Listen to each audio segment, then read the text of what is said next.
Okay, so this is just a short podcast to explain the basic idea of Monte Carlo integration. So using random numbers to numerically integrate functions. Okay, so the general problem is we have an integral some function between fx, and we want to integrate between 1 and 0. Another way of doing this is to interpret the integral as an expectation value of a kind of statistical function where u is the uniform set of random numbers between 0 and 1. So when it's written like this is actually now an expectation value. And if you had a sample generated, say, by random numbers, you do as you do in normal statistics, you take the mean, and that would give you an estimate of the function. And you're guaranteed by the law of large numbers that this alpha n, as the number of sample gets larger, will approach the integral. Okay, so this is just reinterpreting an integral as a kind of statistical probability problem. Okay, so we use the mean to estimate the mean value, but also it's very important to estimate an error, and you can also compute the variance. Here's the function divided by the mean value, and you find out the error on the Monte Carlo estimate is approximately normal distributed, the mean of 0 and a standard deviation of the standard deviation divided by the square root of n. And what you find is n gets bigger, the error is reduced.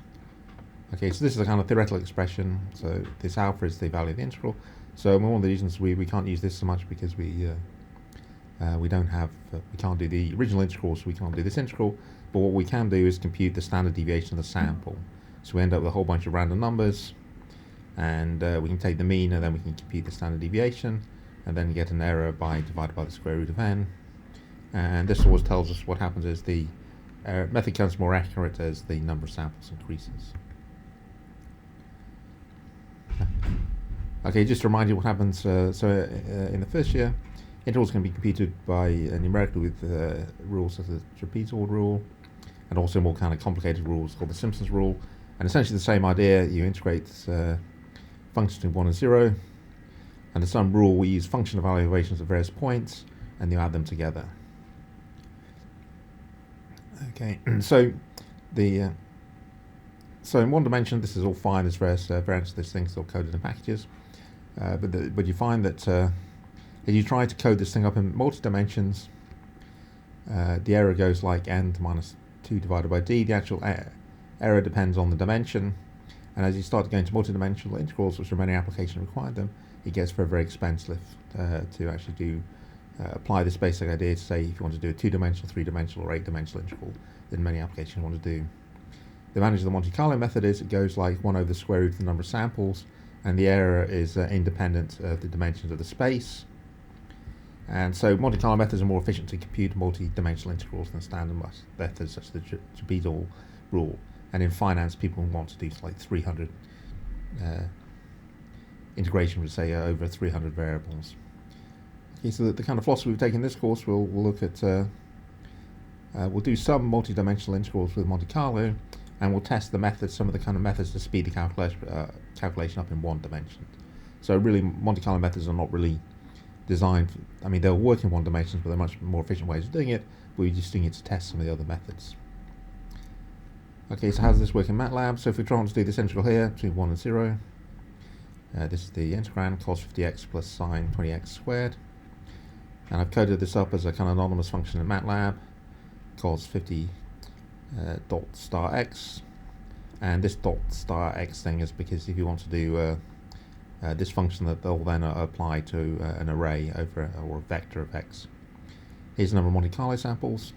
So this line here, random numbers, creates essentially 1024 random numbers between 0 and 1. The next line here, RF, you take the function, so you apply the function to every element of the random numbers. So R is an array of 1024 random numbers between 0 and 1, and then you apply the function to it to give you an array of this is my function with input the random numbers. Okay, so this gives us our the function evaluated at the random numbers between 0 and 1, and then to find the estimate of the integral, we take the mean of those numbers, and then finally we compute the error by taking the standard deviation of the random numbers, after the function's been applied, and then divide root by the square root of n. And this gives us a number for the integral, and plus an all-important error. Okay, if we go back, so that's what this is computing. This f is the UI, the random numbers, and then we apply the f, and then we sum it together, and we take the standard deviation, divide by the square root of n to give the error. Okay, so that function used the more kind of fancy fact that Matlab will operate a function on top of an array. If you're doing it in 2 dimensions, if you want to do this integral here, so you want to integrate 3x plus 5y squared between 1 and 0 in the xy plane. Here's my function again, 3x squared plus 5y squared. Here's the number of Monte Carlo samples, and this time this thing x equals 0s, so I have a storage thing. I'm going to store the integrand for 1024 samples. That's what the zeros does. Then I'm going to loop over the number of samples. I is going to run from 1 to n sample, and each part of the loop I'm going to generate a random number between 1 and 0. This is what this line here, Rx equals rand, generates a random number between 0 and 1, and Ry is a random number 0 and 1. Then we compute the function at each value of these 2 random numbers, and then we store it in the array xi. So when we come out of this root, we'll have an array xi, which is essentially the integrand applied to random numbers, and for n sample 1024 times. And then once we got that, same as before, we take the mean of it to get the estimate of the integral, and then we take the standard deviation. This is what the STD does, divide by the square root of the number of samples to give us the error on the mean, and that's the number we quote as the final answer. Okay, so there's good news and bad news about this. It is pretty easy to code up the Monte Carlo method. This is, like I said, a naive Monte Carlo method without any kind of tricks. So the method is slow. So the error goes like where a is just some number divided by the square root of the number of samples. So numerically, I found the Monte Carlo estimate of 1024. I've ended up the estimate of the integral of 0.973 plus or minus 0.032. So if you look here, this is actually not very precise. Typically with the trapezoidal rule, Simpson's rule, you could end up with an error of 10 to the minus 5 quite easily. If you wanted to do more samples, say you can use this form up here, error is some constant divided by square root of n samples. You can use this number here to determine what a is, and then you can get an estimate of how many samples you need to give an error of 10 to the minus 5. Essentially, if you find a in this formula and you have a target of error, then you can compute what the number of samples is. So you need 1 times 10 to the 10 samples.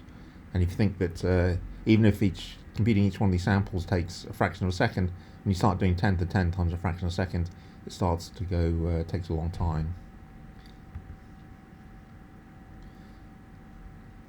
Okay, so this is the kind of crucial equation of these Monte Carlo methods. The error goes like a divided by the square root of the number of samples.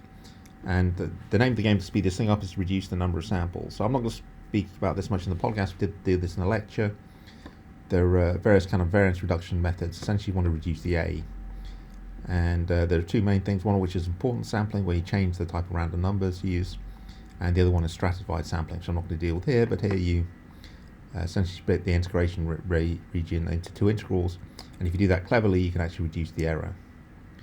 And as I said before, the whole point of doing Monte Carlo integrations is to do big multi-dimensional integrals, and sort of with 4 dimensions and above. We'll actually test some of these importance sampling and stratified samples on simple 1-dimensional integrals, because then we can test the method and look how the error goes and see if we really are getting variance reduction. Okay, there's a very important point for this that I need to make. So remember, this is a probability function, and so in general, if we write our probability function between infinity and minus infinity, and if fx is the estimator what we want to measure, hx is the random numbers, so this could be a normal distribution or an exponential distribution, and then we generate the random numbers and we sum up to give an estimate, take the mean to get an estimate of the integral.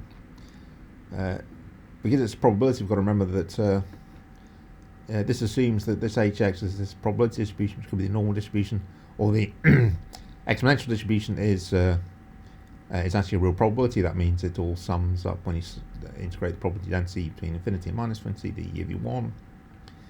If for some reason hx doesn't have this this normalization condition for just pragmatic reasons, if say when you integrate hx between minus infinity and infinity, you give something like v, which v is a constant, then actually there's an additional normalization factor that you have to introduce, and that is to multiply by v here out the front. You have to put a constant, multiply the answer by a constant, the mean, and that's just because, you know, the basic ideas of doing this integral by Monte Carlo assumes that we're dealing with the probability density, and that kind of assumes that the random numbers are correctly normalized, and if not, you just have to introduce a normalization factor. Okay. Okay, so let's look at an integral in practice. Here's the Monte Carlo integration. We want to look at this integral between 0 and 2. This is the same integral we had before. Cos 50x plus sine 20x squared, the integrand between 0 and 2. And there's two basic modifications. Obviously now we're going to use uniform random numbers again. The random numbers need to be between 0 and 2. Obviously because, you know, to sample every part of the integral, you have to do the numbers between 0 and 2. And then there's an initial normalization factor because our random numbers are no longer between 0 and 1, because somehow the probability distribution, we're using random numbers from a kind of longer range. It turns out we have to introduce a additional normalization factor. Okay, so what does this mean in terms of code? So if we want to do this Matlab estimate, this integral between 0 and 2, as before, the functions are identical. Here, for testing purposes, there's just this integral. This is not required for Monte Carlo, but in up to 3 dimensions, Matlab will do an integral, and this my func between 0 and 2 will use some integration regime which is not Monte Carlo, and this will give us an estimate, and this will tell us that the up to statistical errors, this number here, which is not using a Monte Carlo estimate, should agree with our Monte Carlo estimate.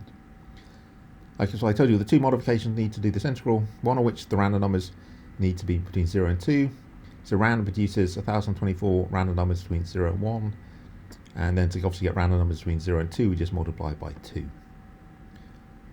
Okay, so now we have random numbers which are random between 0 and 2, and then the other modification there is, we have to do another modification because the random numbers between 0 and 2, and then there's a kind of density issue because we're not going from between 1 and 0, and this is the v thing I had on the slide, and now we have to multiply